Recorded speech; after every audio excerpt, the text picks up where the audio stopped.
ખેડૂતો પર માવઠાની આફત યથાવત. ઉત્તર અને મધ્ય ગુજરાતમાં 2 દિવસ ગાજવીજ સાથે વરસાદની આગાહી. આજે અમદાવાદ સહિત 5 જિલ્લાઓમાં પડી શકે છે વરસાદ.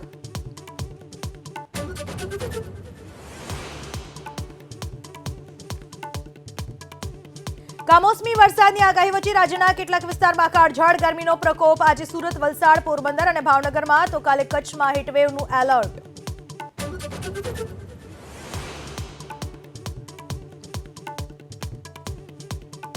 રાજકોટમાં બરફ બાદ આઈસ્ક્રીમ વિક્રેતાઓને ત્યાં મહાનગરપાલિકાના દરોડા. કેટલાક ઉત્પાદકોને ત્યાંથી લેવાયા સેમ્પલ. લૂઝ પેકિંગમાં મેન્યુફેક્ચરિંગ અને એક્સપાયરી ડેટ ન હોવાનો ખુલાસો. નાફેડની ચૂંટણીમાં ઘીના ઠામમાં ઘી. મંડળી વિભાગમાં મોહન કુંડારિયા ચૂંટાયા બિનહરીફ. 4 ઉમેદવારોએ ફોર્મ ખેંચ્યા પરત.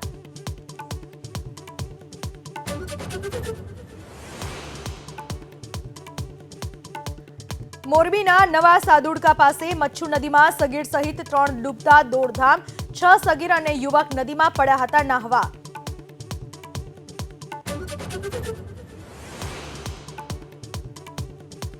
ગીર સોમનાથના સમઢિયાળા ગુરુકુળના જનાર્દન સ્વામીએ બ્રેનવોશના આરોપને ફગાવ્યા. માતા પિતાની મંજૂરી વગર સાધુ ન બનાવાતા હોવાનો સ્વામીએ આપ્યો જવાબ.